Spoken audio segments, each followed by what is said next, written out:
for the next hour as we discuss matters of topical interest. On the program this evening is a regular guest, Mr. Ramon Gaskin, who we all know have been writing extensively on certain matters, and particularly the ESO Hess CNOC Nexen petroleum agreement.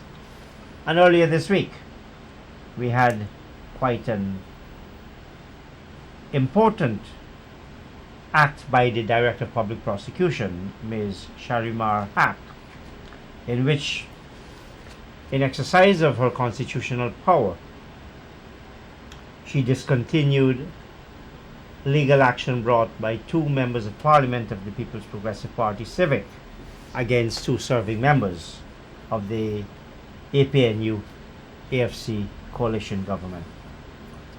Mr. Ramon Gaskin will speak on both issues, starting with oil. Ramon, welcome to Blender. Thank you for having me. Now, you had earlier this week, you've expressed yourself quite extensively on the oil agreement. You were moved to write a fairly comprehensive letter to the editor of the Sabbath News on April 23rd. What drove you to write that letter? Don't you think Guyana has oil fatigue? Well, I said in my letter, there's been a lot of writing and talking, and there's a limit to how much you can write and talk. But the purpose of writing my letter is that I've been summing up a lot of stuff. You've written, I think, about 41 pieces on it, and I've put together some material that some other people have written, and I've tried to summarize it as best as I can. What appears to be the problems with this petroleum agreement and what should be done to make it acceptable to the people of Guyana. That's what I've tried to do. Put all this thing together, including a lot of the stuff you had written about the petroleum agreement, and other people have written too. Well, let's look at it this way. The PPP Civic in 1999 signed the petroleum agreement. The signatory in that case was President Janet Jagan in her capacity as minister responsible for petroleum. Yes. In 2016, Mr. Raphael Trotman, Minister of Natural Resources, signed a second agreement. On the first occasion, it was ESO exploration. In the second, with the second agreement, is a multi-party agreement. Yeah. Now, two very different governments, ideologically, philosophically, behavior, attitude, everything, signing what appear to be similar agreements, More or less. common features. Yes. Why should there be this brouhaha, this big concern and noise about something that two separate governments felt was acceptable? Because when I look at the agreement, it is my considered opinion that there are clear breaches of the law in the agreement, in both agreements, but I'm more concerned with this recent one. There are clear breaches of the law. Why would you be more concerned with the recent one? Is it just because of currency? Or? Yeah, that's the one we're really dealing with now. I think there are clear illegalities in the agreement, and what I consider to be a whole host of absurdities in both agreements. And this is what is provoking me to write about it and to express my own views on the matter. There is a whole set of illegal stuff and a whole set of absurd stuff, and I've tried to summarize it briefly. Surely, with all notwithstanding the fact that both governments felt it necessary to sign. But you would expect, in the case of the Trotman agreement. Trotman is himself a lawyer. Mhm. He's advised by lawyers. Mhm. You've got an attorney general who is the chief political advisor, Mm. legal officer to the government. Surely these things would have been vetted appropriately. They ought to have been, but I don't know how they operate up there. I don't know how they operate and who vetted what and who advised them. I've always been trying to find out, and up to now we don't know who the negotiators in all of this thing. Even in the first agreement and in the present agreement, we don't know who the negotiators, who negotiated this thing. Nobody's disclosed. Why is that important? To know who these people who are doing it. You say the legally trained men ought to know what is the law, what is consistent with the act, and so on. But we don't know who the people who did it. And up to now, I don't know. In the first agreement, I would have to assume that Prime Minister Sam Hines and Minister John Leo and Robeson, then all these people must have been involved. In this present thing, I really don't know who the people. It's difficult to tell. And in the present agreement, the 2016 agreement, although the government has reluctantly agreed to publish it eventually, they still have withheld, up to now, what is called the bridge and deed. We still haven't been able to get that. So they haven't really fully disclosed all the details of the 2016 agreement. Not only that, two agreements were signed, a prospecting license and a production license have been signed, neither of which has been made public. That's correct. So now, in your letter to the media, you said, I wish to briefly sum up some of the most egregious absurdities, illegalities, and facts recently disclosed. By all these people who've been writing. How do you distinguish between absurdities and illegalities? An illegality is something that is contrary to the law. That's what is illegal. An absurdity is something that is patently absurd. And like we know, and it has been articulated in the press many times, this whole business stated in the contract that the government needs 7 days notice to go out on the platform and so on. They have to give the notice. I consider that, everybody considers that totally absurd. That's an absurdity. So that's in that category. There's a thing there where you have to keep giving these operators 60 days notice if you want to change anything, delegate powers to other agencies and all of that. They're totally absurd. So there's that. There's a thing there where these operators can take all the oil they need, as much as is needed. That's what's stated in the agreement, for their own use. And for their own use and in their operations, which include, the way it's interpreted there, include transportation to the terminal and all kinds of things. That's entirely absurd. That they can take all that they need, as much as they need, uncapped. And then all of this they're taking, it's not to be counted as production at all, and it's not to be counted for purposes of charging royalty. The royalty, too, many people believe, is a complete absurdity at 2% when you look at what these oil companies are paying in other jurisdictions. So that's a total absurdity. The bonus, what's called here a signing bonus here, in this present thing, clause 33, which is described as a signing bonus of the 18 million. The economists and other knowledgeable persons who have looked at it say this is a very measly sum of money. It is my view, of course, that it's not a signing bonus, but it's rather a contribution towards legal fees. Be that as it may, it's a very small amount. So there's a lot, the whole, I consider it illegal and absurd, the whole question of blocks. When you look at what is it that SO and its partners have achieved, it's from the Venezuela border right up to the Suriname border. In other words, they got the whole thing. They got the whole works out there. And there's very little available to anybody else. I'm not sure that the framers of the legislation had in mind that one company should get the whole thing. But it so happens one company did end up with most of it. And some other little companies running around to see if they could get something too. Well, Total and all these guys. You say the framers may not have intended, but the framers did say in Regulation 13.3 that the minister may consider an application in respect of more than 60 blocks where the minister satisfies the special circumstances exist for doing so. In other words, they thought about it. They thought about it, and they say he can give more than 60, but I'm not sure if they had in mind that he can give from the Venezuela border right down to the Suriname border, to the whole thing. I'm not sure if they had that in mind. If they're talking about 60, and you can give them more, yes, but I don't think they had in mind 460 or whatever number eventually came out there. Do you classify that as an absurdity or an illegality?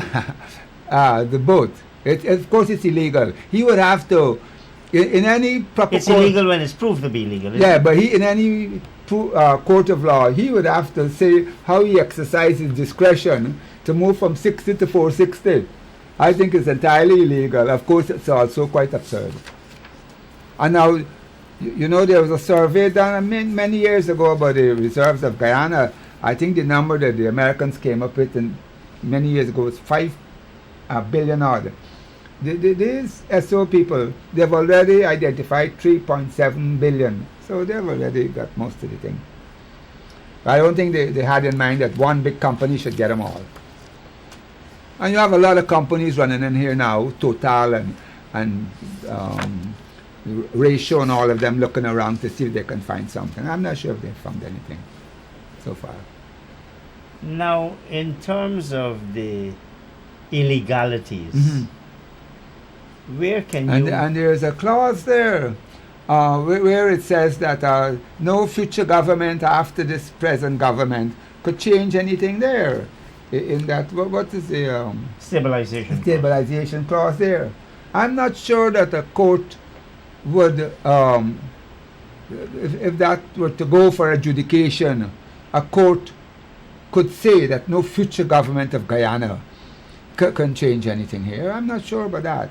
That's something that needs to be put before a competent court. But my question was, where are the illegalities in this contract? No, just that stabilization clause. No, they're more than that. About the blocks, about the...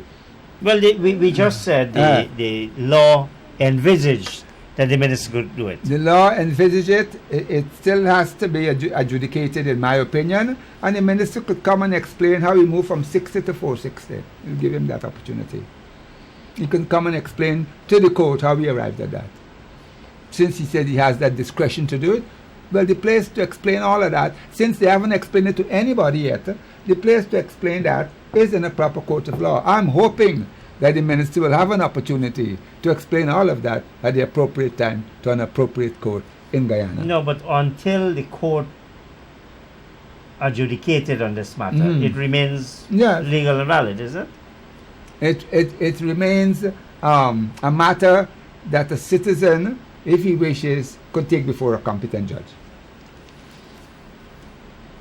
Until it's overturned. It is what you have. Any other specific illegality that you can see in this? Oh well, the whole tax regime is problematic. The whole tax regime is problematic. The tax-free income tax, dividend tax, capital gains tax, all of that is problematic, and they're also they're free of VAT too in the agreement. In the agreement, but in the order that the minister brought to the National Assembly, I think in August, it doesn't have in the order approved by Parliament the VAT exemption, but the agreement has it, but the order doesn't have it because of 51 at the time when all of this was done, there was no VAT. So the minister has the authority, he claims on the 51, to come to the National Assembly and grant all this tax-free thing. But he doesn't have the authority on the VAT. But the agreement speaks of VAT-free. All these are matters that need to be properly adjudicated. On this question of taxation, and I'm not sure I agree with the IMF that the law needs to be changed. What the law in fact said is that the minister may, in the case of production sharing agreement, allow certain incentives and exemptions. That's correct. He doesn't have to do it. So there's no requirement for the law to change. That's correct.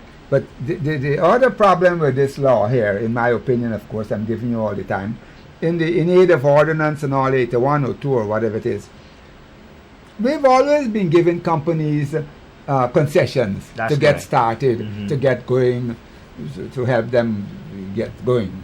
But I'm not sure it's for 30, 40, 50 years. I'm not sure about that in the laws. But the way this thing is settled here, this thing sounds like exemptions from the taxes forever and ever. Well, according to your letter, it can go right until about the year 2100, 2092. 500 years after Columbus. Yeah, that's where they're going. In fact, it can go beyond 2092. Yes, because all of these extensions and the giving up of blocks. But if in this country, and the practice has been, I guess, since independence and even before independence, the native industry and all that, you give companies these tax breaks for 5 and 10 years or whatever.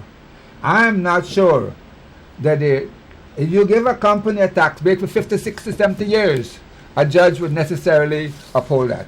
And that is why it is my strong position that these matters have to go before a judge sooner or later, because it's all inconsistent with what we've been doing here in this country for many years. And I like to see a judge say to me that you can get the richest country, one of the richest companies in the whole world can be tax-free for 40, 50, 60 years. I like to see any judge say that. It doesn't appear to me legal at all. Some of those things, the tax regime. But the law seems to allow it. Does the problem lie in the law, that the law is too permissive? Oh, well, they are. It occurred to me. Take the renunciation clause. Yes. The law is quite permissive and gives a lot of things to the operator, because here you have in the same Petroleum Act, I think 6504, it says here, royalty shall be paid. Mandatory, absolutely. Royalty must be paid. And when you turn the page, it says the minister can waive it. That's correct. So that's a big problem. I've never read a piece of law like that, and I read these things all the time. Royalty must be paid. But when you turn the page, it said the minister could waive it. You don't really have to pay it. It sounds quite odd to me. I don't know who wrote it. I'm not sure if the oil companies wrote that thing. I'm not sure who wrote it. Well, there's another provision in the agreement that says, I think it's section 24, that says that the agreement the law is subject to the agreement. That's no court topsy-turvy, isn't it? No court will uphold that. No court could uphold that. The law passed by Parliament can be subordinate to a contract entered in between a politician and a company. That's not true. I don't know what's written. I read it, but I don't think a court will uphold that. That what the Parliament of Guyana passed as law, that a minister and a company could have turned that. Yeah, but you can say that with as much emphasis as and you that's want. What I'm saying. But it's Parliament that says this, Raymond. It's Parliament that says it. Oh, and you know the court strikes down a lot of things that Parliament say. Well, that's a different story. Oh, the mere fact that Parliament said it and wrote it and passed it, but doesn't necessarily mean. The judges can only strike down a provision if it violates the Constitution. Yeah, well, we'll go to argue the law. Yeah, we'll go to argue the law. So how does this violate the Constitution? But I'm not going to argue the law tonight. No. Oh. You're saying that it can be struck down. Well, how? Well, the whole question of what can be struck or what can't be struck eventually will be left to the honorable courts to rule on. But I do believe that it should go there. I do believe it should go there. Because I don't see the politicians here nor the company displaying any willingness to change anything. And in light of that reluctance to change anything, or that strong refusal to change anything, the only people now who can help to change anything and bring about any change in this thing, in my opinion, will be the judicial system. Now, you raised the question of the stabilization clause. I wonder if you would explain that a little bit more. No, well, that's a new.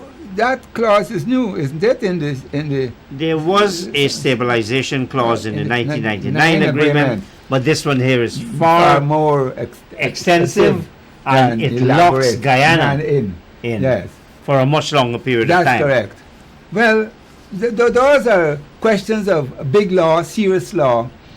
It needs to be researched, of course. You need to look at the case law on these matters. Many of these matters have been adjudicated before. And those who wish to bring those matters to the attention of the court will have to do all that work. That's research. That's how you do it when you come to the court. For adjudication, you have to do it.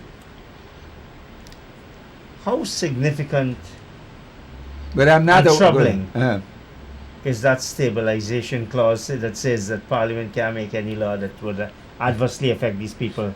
And if there's any law that adversely affects the persons or companies, then you have to compensate them. Well, we're into constitution on that one, because it was the function of Parliament for good governance and all kind of thing. You're into constitution on that one. You'll have to go argue with constitution there. But I'm not aware that you can make an agreement like that. But here it is. A government can make all kinds of laws that change, introduce something one year and unintroduce it the next year against the whole body of taxpayers in the country, but it can't do this with an international company. And one of the big problems here is the arbitration clause here, because the people can send that to arbitration. Send what that? If you try to upturn all of these things here, all that will become arbitrable, I think. And the arbitration clauses here are very strict, in my opinion, because when you read it, it talks about what's good industry practice, what is the custom and practice in the industry, and so on. Although, from what I can tell, these customs and practices have not been properly codified anywhere, but they insist on that in the agreement. So whatever you do, you have to stick with the international custom and practice and so on, which, as far as I'm aware, hasn't been codified. And then you get into the whole question, the big problems about coverage for spills and pollution and damages and all of that.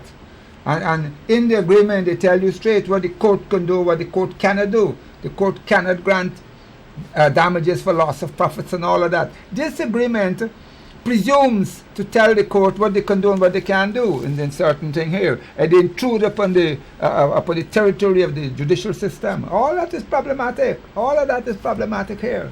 This entire contract agreement is problematic.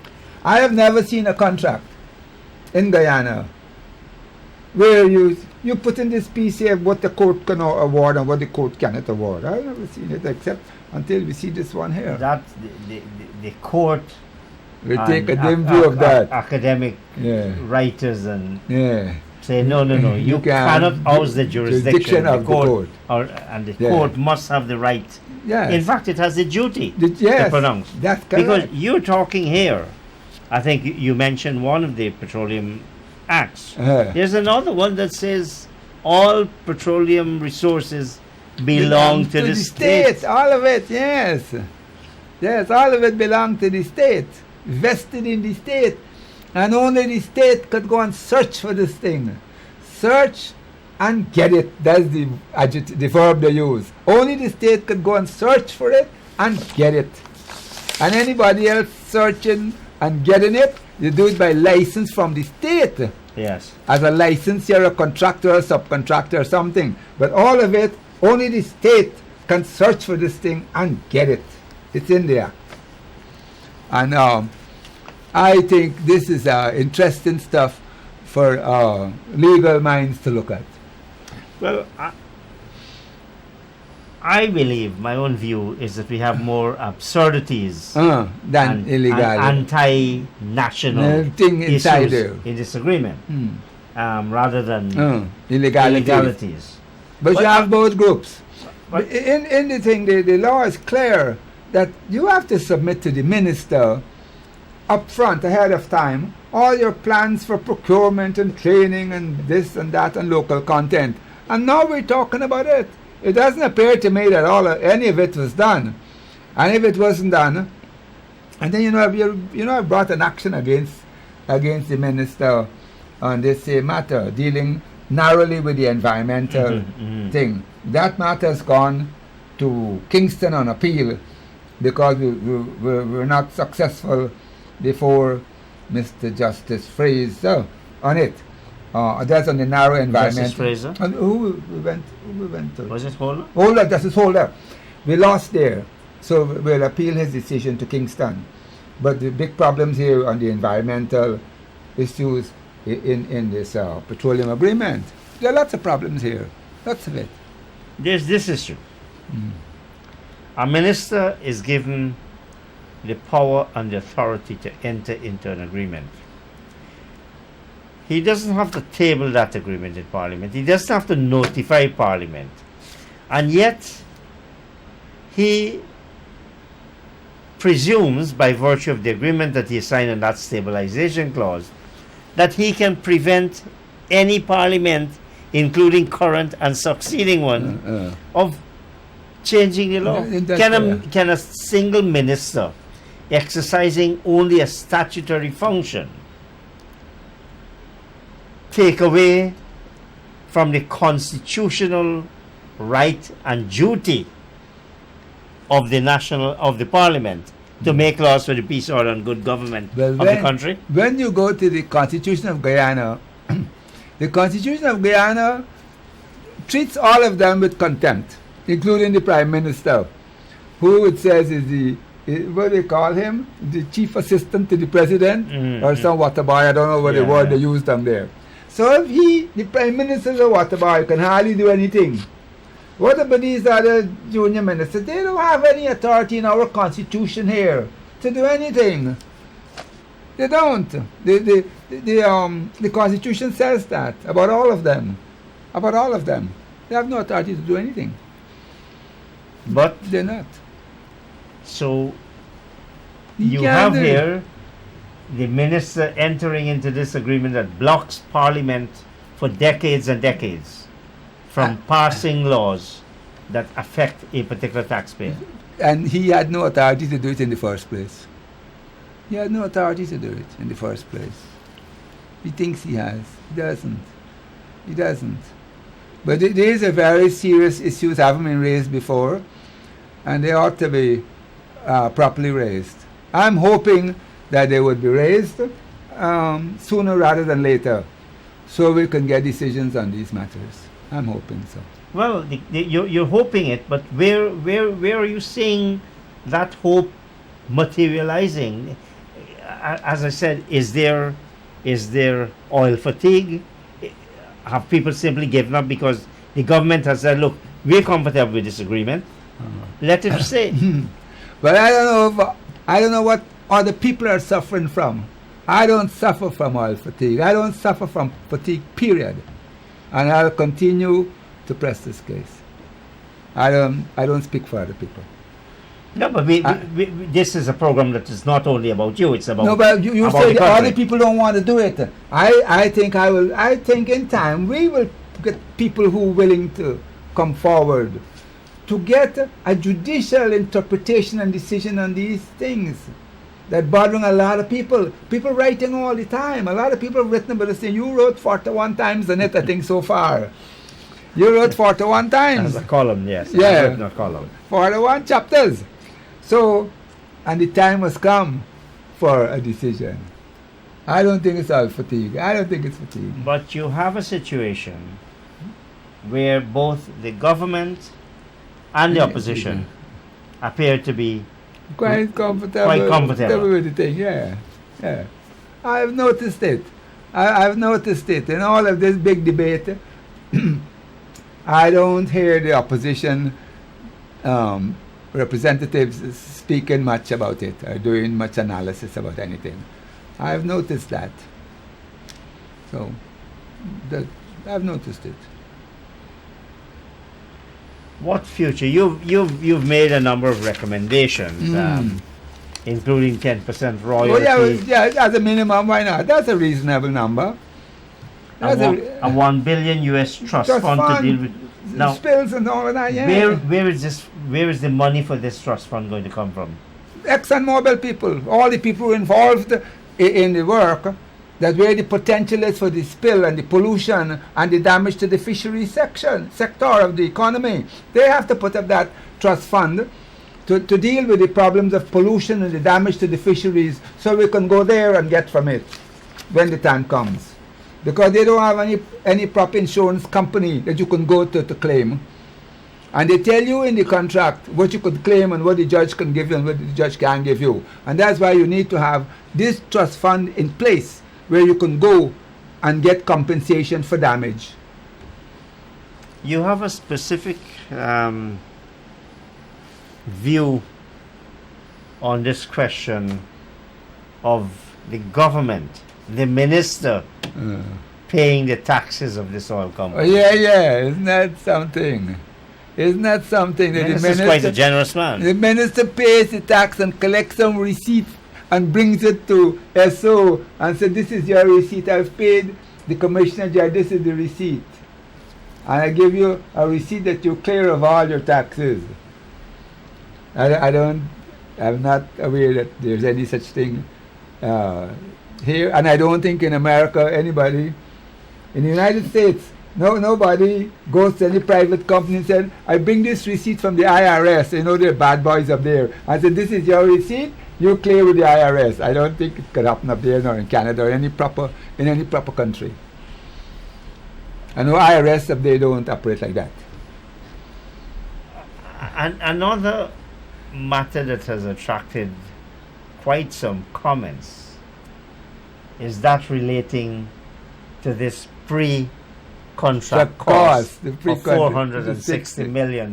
Yes, yeah. Pre-contract cost of $460 million US. And it isn't clear yet. That's how much times the bonus we get? That will be 30 times, 18 into 460 really is about 25. Yeah. 25 times. We'll tell you about the bonus just now. Pre-contract cost, $460 million US. Who wants to pay that? It's not clear, you know, because of the word recoverable. That doesn't it's recoverable from cost oil. Well, we'll see about that. So the country pays it back eventually. Yes. Well, the Commissioner General said that he is going to do the audit and train his people to do the audits. So we'll see. He's a professionally trained man, and we hope maybe he can do the audits. I'm not sure. Where does we haven't heard much of it recently, this Petroleum Commission. Has that idea gone to sleep? No, there is a Petroleum Commission. I think the bill is still wending its way through the National Assembly, which hasn't met for quite a long time now. I don't know if they're going to meet now that some of the ministers are back and some are still traveling. I'm not sure about that. But the government is putting together some directorate. There's a deputy director identified, Mr. Chakasang. He's the deputy director of something, but we don't know who the director yet. So they're trying to put together something. But I know petroleum has been taken away from... Well, has it? Yeah. But Trotman keeps talking, Trotman making all the statements again. No, well, maybe he's talking, yes, but I don't know. He's making all the decisions in relation to petroleum. I don't know who's making decisions. It's hard to tell who's making decisions. The way decisions are made in this country here. Well, we were told that it was going to the Ministry of the Presidency. Yes. Mr. Trotman is not in the Ministry of the Presidency. That's correct. Good. So how is he still involved in petroleum? He's involved in talking.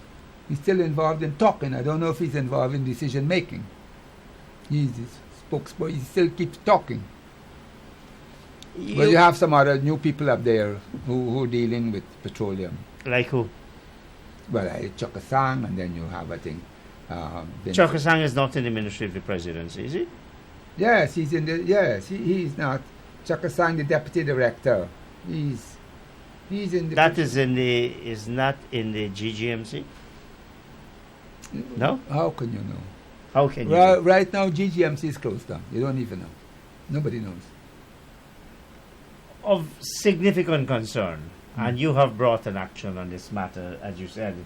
You've lost at first since that you've gone to the Court of Appeal. This question of the environment and insurance and performance bond.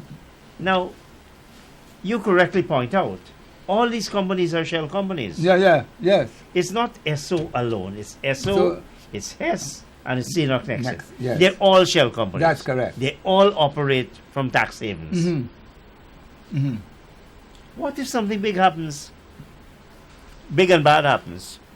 That's why I talk about the necessity for $1 billion trust fund. But what the contract says, what the agreement says, if something big and bad happens, and if SO doesn't deal with it, the spill, the minister must deal with it, clean it up, and send the bill to SO. So if SO, with all these big engineering and petroleum people who know how to deal with spill, if they can't deal with a spill, I wonder how Mr. Trotman will deal with a spill and send the bill to them. That's a big absurdity. It's entirely ridiculous that a political minister could clean up a place and send the bill to them. Yeah, but that's what the agreement says. We must be, and we really are lucky. We will have a per capita basis the best petroleum profile of any country in the world. Yet, there is no talk of a refinery. In fact, the oil will probably go to SO or Hess and Next, or they take their own. And even our oil may end up there. But isn't it part of the economics of the petroleum sector that the real economic benefits come from where the oil is refined? What they call downstream work. Yes, but they're not looking at that. And even there's some work to be done on gas, and they have 5 years to do it. Yes. They have 5 years to do some work, but where the ministers to give a decision to these guys? You got 60 days to do it.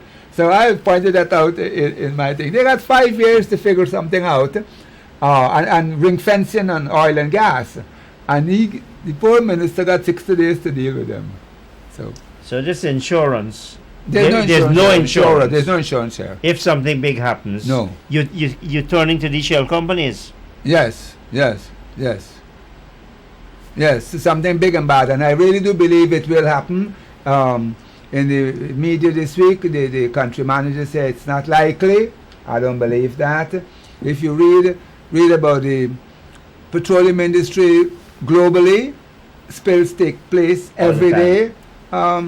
Steve, what's this guy? Stephen Call? Stephen Call reported that in his book. You get spills every day, and we're going to have spills right here. You can't avoid that. You can't avoid. We are going to have it. And the big problem is the fisheries sector of the economy here is likely to be adversely affected, and maybe permanently adversely affected. So we talk, you in your letter you point out about this business of the status of companies. None of these companies is incorporated in Guyana, and I think it even with the little shell, they keep the shell outside. Even the shell is outside. So you really have little control. You got nothing here. You got nothing here. Nothing here. And I think a lot of those assets out there are all rental and leased assets. That's correct. None of that stuff belongs to any of them. None of that. They're all leased from the big platform people and so on. So if something happens and Guyana has to go against them, they get a shell. Yeah, you could get a judgment and you get nothing. You'll sit with it. I don't think you can even go after the assets. They don't have any assets in the place. Yes, it's a big problem. And the question of insurance is in the agreement it is dealt with, where they say that they self-insure, whatever that means. They self-insure. And as for performance bonds, the They've done the performance bonds from their own companies, brandy thing. It really doesn't mean anything. A simple thing. If you're a little contract in this country, and you get a contract from the Ministry of Education to build a school at Better Hope or Enmore or where, you better come with your performance bond. Otherwise you can't start the contract. That's it. You got to come with your performance bond. Yeah. And it's got to be issued by some proper agency the government accepts. Which usually is a commercial bank. A commercial bank, yes. Or an insurance company of some repute. That they accept, yes. And this whole idea of performance bond and insurance are all taken care of properly in the other agreements I've looked at, even in Africa and Angola and Nigeria and Chad and so on. They're all properly taken care of, but not here. They're not here at all. They haven't been taken care of at all. There's a bad agreement. Very bad. I have heard, and you people like oil now, the real apologists for the oil companies, saying that we are not focusing, and they give all the bright side, whatever. Who are these people? A youngster called Chris Chipwania. From where? And I don't read reading this thing. Well, it's on online. I'm glad I don't read those things. But there's this view that now that oil now in particular, statements by Raphael Trotman and ExxonMobil or SO, as you said, ExxonMobil does not operate in Guyana. The criticism that is made of persons who have been complaining, and that includes me, is that we don't see the bright side, the positives of this oil development. What would be your answer to that? If we had what I've settled here in my letter, that if we could do those things, I'd be happy to embrace this agreement. I've settled what I think are the things that are wrong with it, and if you can fix this thing, I'd be happy.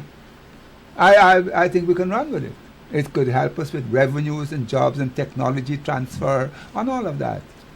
But you have to have the trust fund. You cannot destroy the environment. You cannot destroy the fishery sector. That's what I'm saying. And this is ignoring all this thing about fossil fuel, because that's a problem in its issue, by itself. Yes. I know these people writing. I don't know who these people writing, but let me tell you something. If you go back to Steve Call's book, ExxonMobil in the United States, they create a lot of these companies with academics and scientists and so, who have been fighting all the people and been on the climate change and so. Yes. A lot of those guys are funded by ExxonMobil. ExxonMobil are bad boys, let me tell you straight. And a lot of these guys, they're not independent, they're Exxon people. So you always have to be careful when you hear people writing and saying, you got to make sure if they're independent or if they're Exxon people writing to criticize those who have legitimate concerns. But we as citizens here, we have every right. We have every right to study these agreements and to pronounce on them. We have a right. We're citizens of this country. We can write and pronounce and give our views. And we give our views published in Stabroek. All those who want to reply, they can reply if they wish. There's none to prevent them from replying. It's simple. Okay, well, that closes this segment of the discussion about the petroleum. Let's talk about governance. Now, when I use governance in the context of the statement that came out of the Office of the Director of Public Prosecution in justifying the discontinuance of private criminal charges brought against two ministers of this government by two members of parliament from the opposition. Now, for many people, private criminal charges is part of that public interest litigation. In other words, individuals, members, citizens can, if for some reason the government doesn't want to bring an action, a citizen then a ought to private have the citizen right can do it. to do that. One would have thought. And in those cases, I think the DPP should really stand back and let the system work. Because the state didn't want to bring it, and now you've brought it, and the state should keep out of it.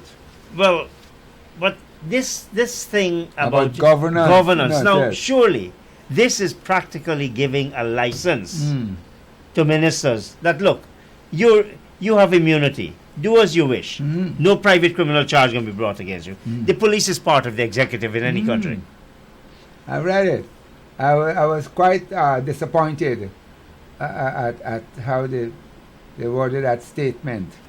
The Constitution 187, which sets out the powers of the DPP to initiate and continue and take over and discontinue criminal proceedings and so on, doesn't talk at all about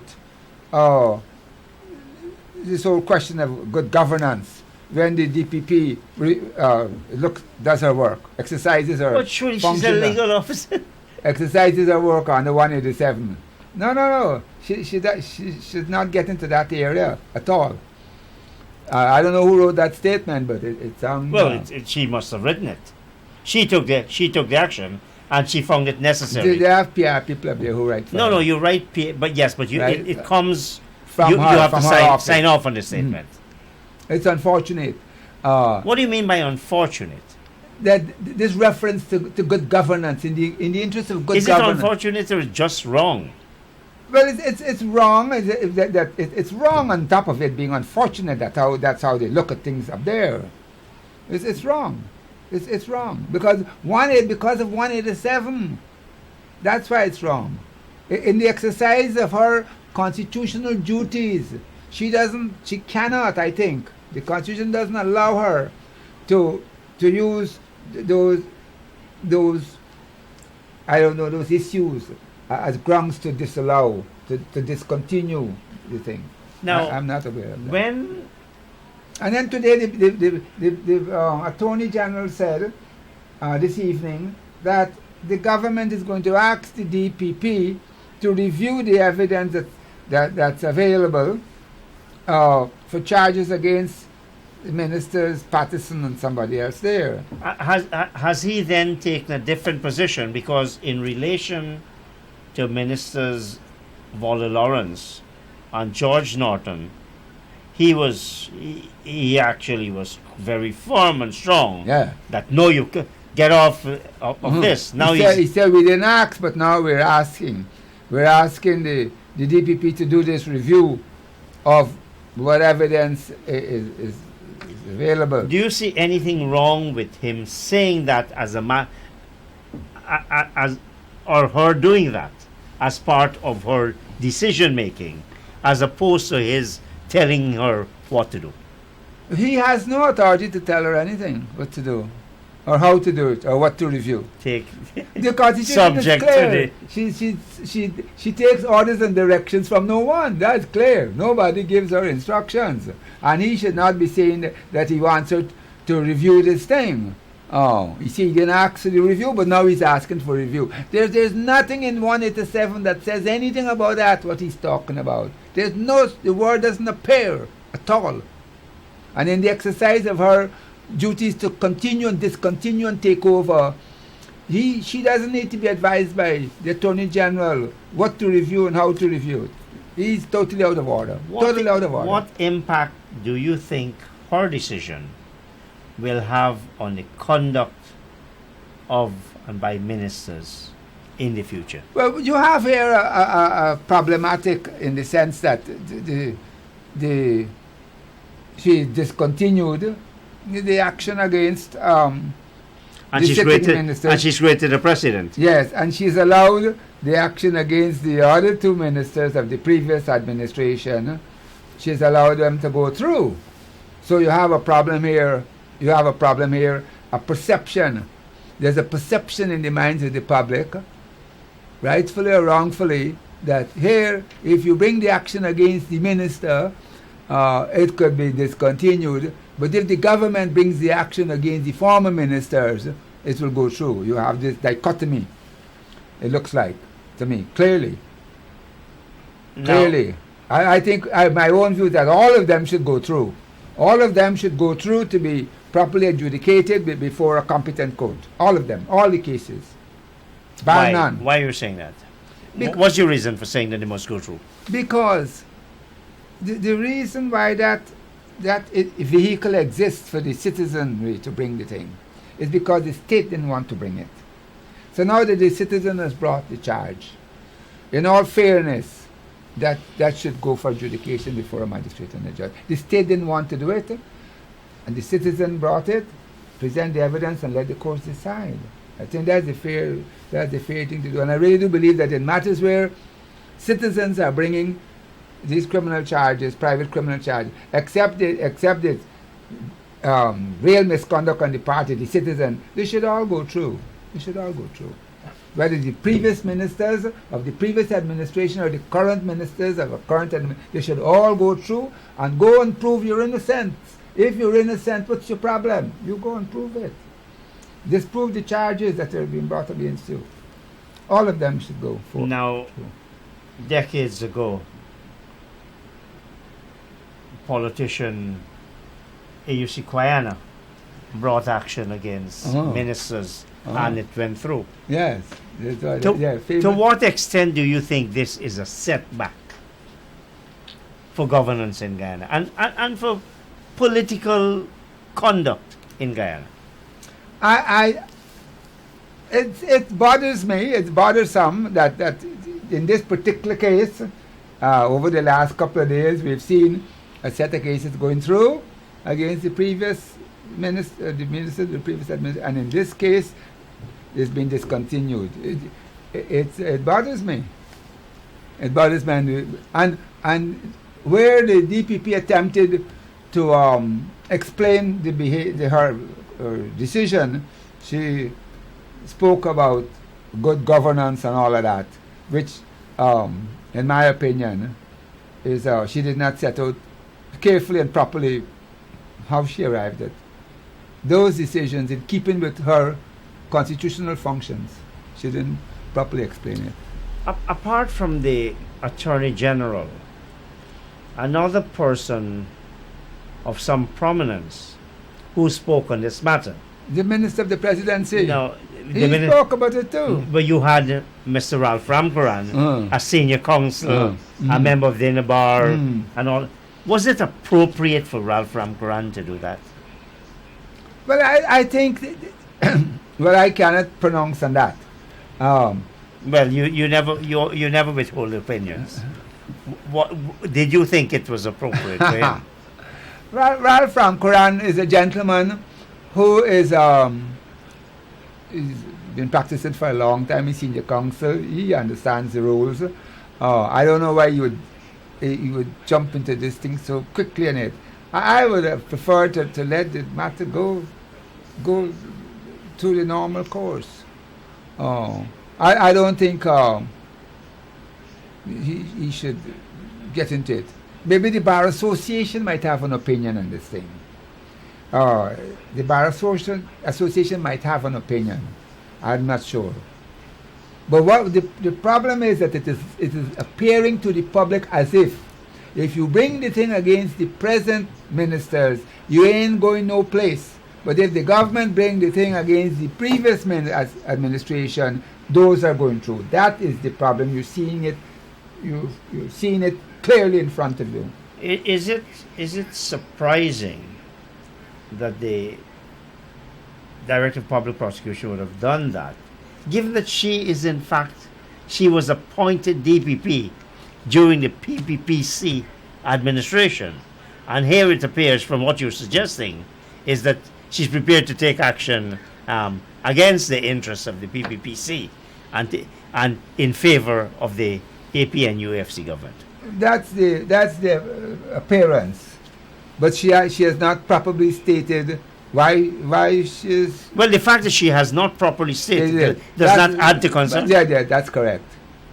But we've had a previous case where the previous acting Chief Justice had presumed to direct the same DPP on the matter of Henry Green. Green, yes. And I think that was entirely unfortunate, and but that was a question that came before the court.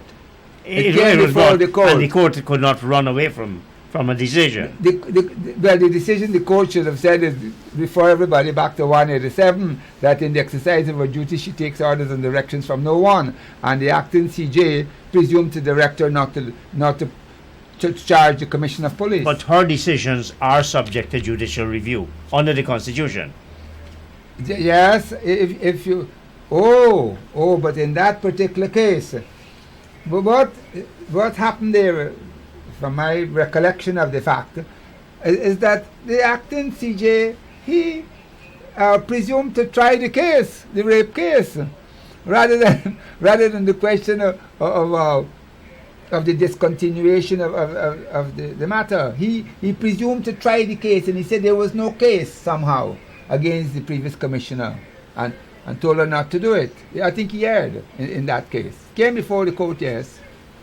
Do you believe, again, one is somewhat speculating, but this DPP is herself the subject of questions in relation to purchasing of government property, government assets. Yes, some land there at Pradoville. Which is engaging the attention of Soku. Yes. She's on the list of those people here at Pradoville. That's a problem by itself. She should have moved long ago to get that matter out of the way, in my opinion, having regard to the position she occupies. She should have made efforts long ago to deal with that, but it's still pending somehow. You see any hint of self-interest in this decision by the Director of Public Prosecution? I would not presume to cast aspersions on the professional integrity of the DPP. But the perception is, in the public... That's what I was asking, the hint, yes. The hint. The perception is there that it's one rule for them and one rule for the other set. But I have no evidence to support a contention that the DPP, in the absence of evidence, has acted unprofessionally and unconstitutionally. But if this matter should go forward, I guess... Has she acted constitutionally when she did not call for the evidence? She did not evaluate the evidence, but just dismiss this matter. What does this do for the rule of law? What does this do for good governance? What does this do for ministerial conduct? What does it do for the protection of national resources? Well, the citizenry would be justifiably concerned at this recent turn of events when you look at it, and I don't think the matter is ended yet, and maybe that is why the Attorney General said that in the case of this new set, he believes the DPP should follow a course of asking for the evidence and review it, although he had no right to presume to direct her how to do that job. But that's what he's saying. I think he himself is obviously conscious of this perception in the public. There are different rules for different folks. And he said that we didn't do it for the first two, but we're asking for the review for this present set, the Patterson case. But the Attorney General himself should keep out of these matters altogether.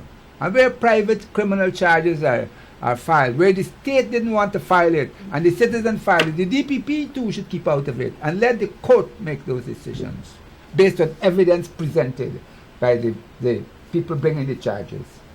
And the court will, of course, pronounce if it's in its view that, look, there has been an abusive process. That's and all correct. that. Yes. The court will make the pronouncement. That's correct, yes.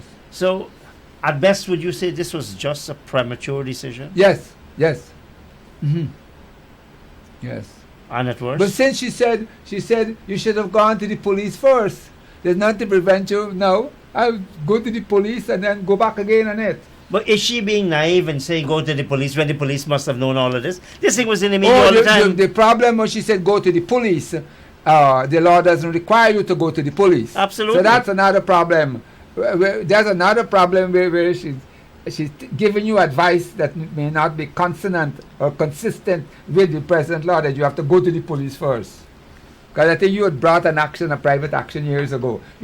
My understanding is you don't have to go to police first. You don't. But if I were Is the, it then? if I were the people, I'd go to the police with it. The police would say no, then I'll go back to her with it. I'll refile it. Go to the police and refile. And then what we'll say? What you'll say? Go to the police, make a complaint, and then refile. Well, the operator is just signaling. Yes. That's it That's for good. tonight. Mr. Gaskin, thank you very much. Operators and viewers, thank you. And good night. See you next week.